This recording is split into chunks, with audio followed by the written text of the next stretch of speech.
내일의 부 오메가편 224페이지. 미국은 소련을 어떻게 굴복시켰는가? 소련은 공산주의, 미국은 자본주의를 대표했다. 미국은 공산주의의 위협을 방어하기 위해 1945년 제2차 세계대전 이후 줄곧 자본주의 진영이 이탈해 공산주의로 가는 것을 막는 데 국력을 쏟는다. 이 정책으로 인해 대한민국과 대만, 홍콩과 싱가포르 등이 수혜를 입었고 그중 가장 큰 수혜 국가는 독일과 일본이었다. 2차 세계대전 이후 미국의 본래 계획은 일본과 독일을 제조업이 없는 나라로 만드는 것이었다. 그러나 독일의 전차 군단을 깨부순 소련이 두려웠던 미국은 일본과 독일을 산업화로 이끌어 서쪽으로는 독일로 하여금 서유럽을 지키고 동쪽으로는 일본으로 하여금 동아시아와 태평양을 방어케 하는 전략으로 수정한다. 미국이 군사력을 동원해 이 두 나라를 지켰으므로 독일과 일본은 경제 발전에 전념할 수 있었고 엄청난 경제 성장을 달성한다. 소련이 붕괴된 1991년까지 세계는 이데올로기의 시대였다. 한편 1970년대에는 중동에서 4차에 걸친 중동 전쟁이 발발한다. 이로 인해 전 세계는 스태그플레이션이라는 경제 공황을 겪게 된다. 스태그플레이션은 경기 침체와 물가 상승이 동시에 오는 것으로 원인은 석유 가격이 올라서 물가가 올랐고 급격히 오른 석유 가격 때문에 석유를 통한 경제 발전을 하고 있던 전 세계는 급격한 석유 가격 인상으로 경기가 후퇴하는 공황을 맞게 된다. 1973년 6월 욤키푸르 전쟁, 중동 전쟁이 발생한다. 이집트와 시리아 연합군이 이스라엘을 공격했고 소련은 이집트, 시리아를 지원했으며 미국은 이스라엘을 지원했다. 10월 25일 휴전이 되었고 전쟁에서 패한 중동 국가들은 패전의 원인을 미국과 서방 국가로 규정하고 석유 금수 조치를 단행한다. 1973년 6월 배럴당 3.6달러였던 유가는 1974년 1월 10.1달러까지 오르면서 석유 파동이 시작되었다. 일명 오일 쇼크다.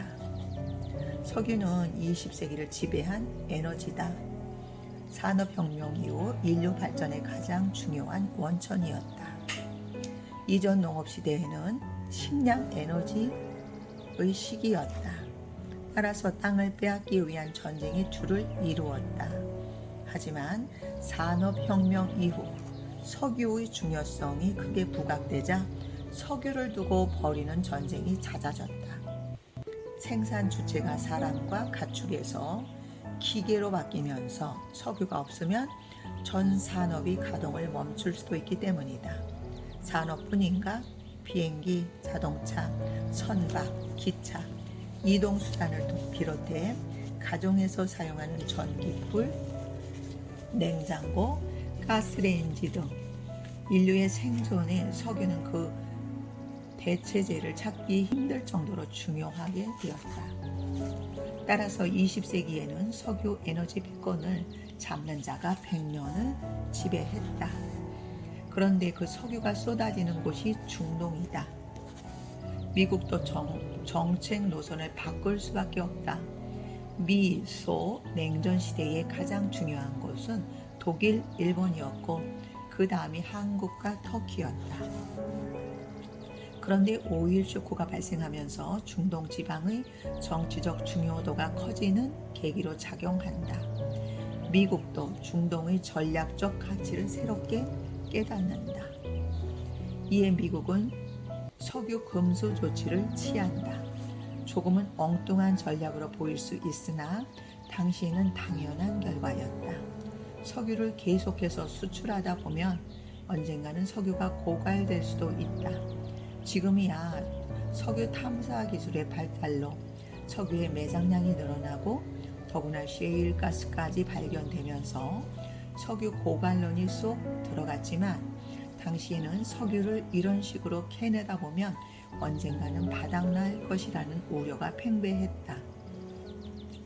만약 미국이 전쟁에 휘말린 상황에서 미국 내 석유마저 고갈된다면 미국은 석유를 수입해서 전쟁을 치러야 한다.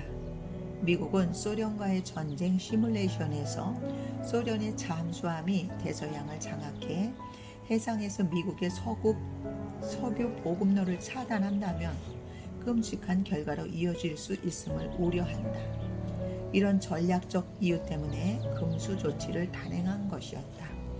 뿐만 아니라 중동은 최근까지 미국의 핵심 지역으로 유지되었다. 미국은 수출을 금지하는 대신 수입국 국가로 전환하여 최근 셰일 가스를 수출하기 전까지 매년 700만 배럴 이상의 석유를 수입해 왔고 오일 쇼크 이후에도 석유는 더욱 큰 폭으로 상승했다. 그런데 이 과정에서 우리가 예상하지 못한 나라가 막대한 이익을 취한다. 보통 오페크의 중동 국가들이 돈을 벌었을 것이라 생각하기 쉽다.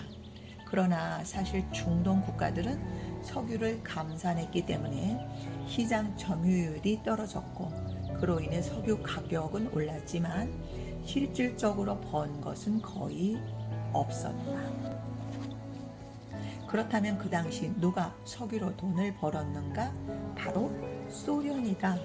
소련은 중동이 석유 감산과 동시에 유가를 올리자 석유를 팔아 막대한 이익을 거두었다.